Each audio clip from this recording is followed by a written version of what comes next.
kaibigan. Kasi may pinupuri po ako sa likod. Ayun, medyo nagkakagulo na sa likod. Anyway, so, galing din po, kagaya rin po ng karamihan sa mga nag-speak kanina, some of them galing po sa hirap. And sa akin, sobrang natas din ako kay partner, Nestor kanina kasi sobrang naramdam po yung kwento niya. Kasi galing nga rin po ako sa ganong hirap. Yung tipong, kasi bata pa lang po ako, nasanay na po kami sa hirap. Yung tipong, kung hindi ka magbebenta ng mais, wala kang pamasahe, wala kang pang-allowance sa school, wala kang pang-tuition fee. So bata pa lang po ako, I was 5 years old na po na-train lang po ako magbenta ng mais. Kaya elementary hanggang high school hanggang college po, nagpabenta na po ako ng mais. I still remember nung elementary ako, alam mo sabi po ng teacher ko, dahil nakikita niyo po ako lagi sa palengke at alam niya po na palengke na daw po talaga ako. Sabi niya sa akin, alam mo itong si Christina na to, paglaki niya to, pag ano na to, ano pa rin to palengkera pa rin. Alam niyo, sinabi niya po yun sa akin, then sabi niya pa sa isang kaklase ko, itong si ganito naman, makakapag-asaway ng mayaman, sa kaya siyang mayaman. Pero alam niyo, pagkarinig ko po ng kwento niya, nung sinabi niya po yun, sabi ko sa sarili ko, hindi po yan mangyayari. Hindi yan mangyayari. And dumating po sa point talaga na, yung tipong sobra na yung nararamdaman mo nito. Yung tipong, sino ba sa inyo ang sanay sa hirap? Ayan. Sino pa sa inyo ang nag-i-enjoy sa kahirapan? Wala, no. Dumating po. Meron? Ayun, no. Dumating, yun na sabi ko, sanay po ako sa hirap. Dumarating po yung point na, alam po, mga 5 taon pa lang ako, nung 4 years old pa lang ako, alam po yung, dumarating yung talagang inamant, gano'n, meron, sinasabi ko sa sarili ko, naalala ko, nandun ako sa may hagdanan, sinasabi ko, wala naman kaming bigas, wala naman kaming kanin, wala naman kaming asin, wala naman kaming asukal. Bata pa lang po ako, ano yung ramdam ko nung kahirapan sa amin. Kaya sabi ko, dumating kasi yung point na nagtitinda po ako, that was December 25, and nasa college na po ako noon. So sabi ko sa sarili ko, dumating yung point na, alam yun, nung nagsawa na ako sa kahirapan. Yung tipong sabi ko, kung bibigyan ako ng pagkakataon ng Diyos para mabago ang buhay namin, hindi ko ito papakawalan itong opportunity na to. But you know what, sobrang, yun nga, sino sa inyo pala ang nag-work na sa Manila? Ayun, magkukunti, no? Sa amin kasi po, sa probinsya, dun sa Tugigaraw, or dun sa Cagayan, karamihan sa amin talaga, pag nagkukwento ko ng mga estudyante, ang lagi sinasabi namin, ang una namin sasabihin, pupunta kayo Manila para magtrabaho. Kaya second year college pa lang ako, gustong-gusto nang pumunta ng Manila. Gusto ko na kasi bakit? Ito po kasi sinanyo po sa bahay namin, araw-araw po, simula po bata pa lang po ako, nanay, tatay ko po, ang ginagawa nila, madaling araw, alas 2 madaling araw, naglalaga po sila ng mais. And sabi ko, ayoko po ng ganung buhay.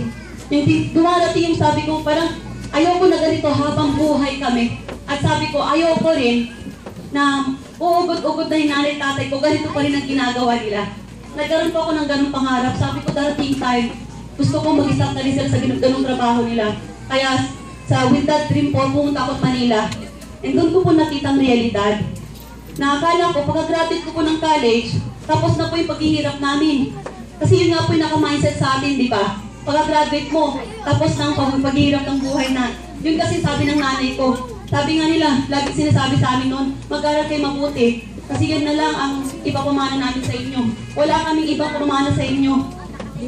So yun naka-mindset sa akin. Pagpunta ko ng Manila, dahil nga po Ilocana ako, yung Tagalog ko po matigas, bibihira po yung nagsasabing yes sa akin. And that time, I think 1 week lang ako naghanap ng trabaho. Gusto ko yung makahanap na akong trabaho that time kasi ayaw ko na magtagal ako sa Manila kasi wala po akong allowance. Bibira lang po yung kakarampot lang po yung laman ng bulsa ko that time. Kaya I did Pizza Hut. Yun. Nakakatuwa. Yun nga, dahil nga sa yung Tagalog ko, matigas, napunta ako sa kitchen.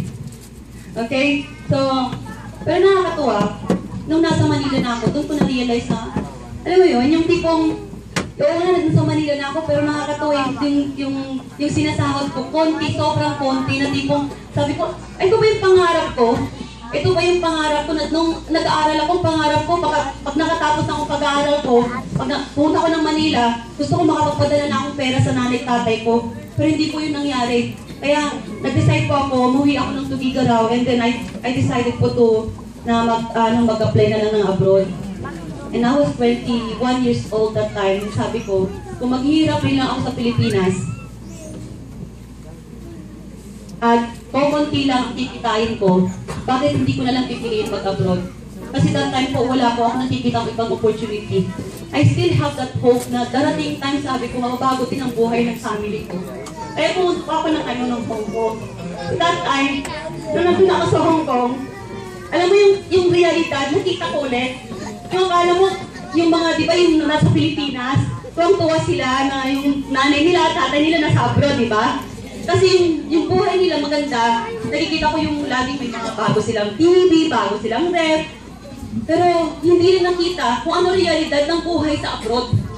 Alam niyo, nung nasa Hong Kong po ako, hindi ko po inasahan makahanap po ako ng ganong amo. Hindi po hindi na ako pinapakain. In a day, pinapakain ako 2 beses lang po. Okay lang po sa inyo ang kumain ng 1 beses ang araw? Talaga? Ito, araw-arawin mong ganun, okay lang ba sa inyo? Alam nyo, sobrang pasalamat pa rin ako kasi during those times po, meron po nagbibigay ng pagkain sa akin. Isang TX din po na katabing bahay namin, bahay ng amo ko, nagtatext sa akin, tinatanong ako kung kumain na daw ako. Tapos alam mo, sagot ko, hindi pa. Alam mo, tinatext siya sa akin, ito, may nilagay akong pagkain sa tabi ng basurahan nyo. Alam nyo, maiyak-iyak ko, sabi ko, Lord, ito ba yung buhay na para sa amin? Ito ba yung buhay na hinihingi ko para sa inyo? Hindi pa ako nagre-reklamo. Pero alam ko na hindi yung dapat ang trato para sa akin. Right? Naniniwala kasi ako, dati kasi, ito yung lagi kong sinasa puso, yung nasa Bible na Jeremiah 29 verse 11. For I know the plans I have for you, declares the Lord. Plans to prosper you, not to harm you. Plans to give you hope in the future. And that time na-realize ko, siguro hindi na to yung para sa akin. So I decided to quit yung job ko. But you know what, nung nandun ako sa Hong Kong, nakakatuwa po, habang nag-release ko ako ng kotse, ng 2 kotse ng amo ko, hawak-hawak ko yung basahan, umiiyak po ako. Pero alam nyo, nasa puso ko, sinasabi ko, darating time, sariling kotse ko rin ang huhugasan ko.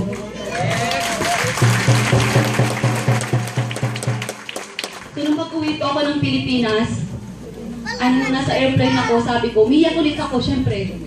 Kasi bakit? Wala na akong trabaho. Wala na ako sa Hong Kong.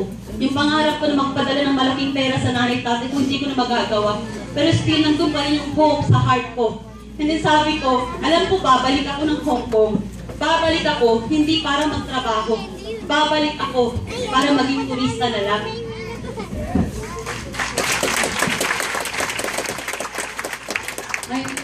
To cut the long story short po, nakilala ko po ang InGlobal